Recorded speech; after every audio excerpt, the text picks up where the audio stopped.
or someone's on the website, oh, live chat and throw a whole range of other tools at you and are you ready to buy? How can I help you buy? What you don't want to do to someone who's just browsing, the same way if you walk in to buy a jacket, if someone come and locked the door behind you and said, right, get out your credit card, you'd run away. That's the same way a lot of businesses approach their marketing. Or someone's on the website, oh, live chat and throw a whole range of other tools at you and are you ready to buy? How can I help you buy? You're in a very considered long-term decision-making process, and without knowing, I'd hazard a guess that some people will go through the buying cycle with you over months and potentially even years before they actually get to a point where they've built up a sense of trust or confidence, or you've positioned yourself as the thought leader that is someone that's able to fulfill the desire that they're trying to fulfill. So we want to work on a 2% conversion rate, and that's absolutely achievable. That's what gives us our 200 leads.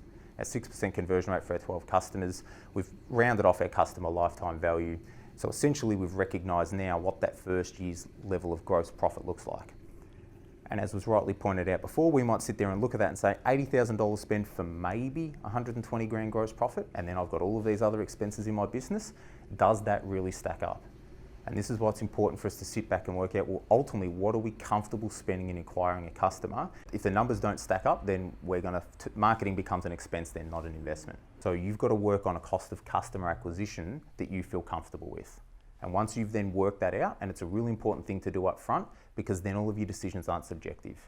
If you've realised that I can justify spending, I've looked at my customer base, and on the average of all of these clients, I'm willing to spend $5,000 to get another one that's somewhere in that spectrum, or another 10 that then we know what they look like across that spectrum.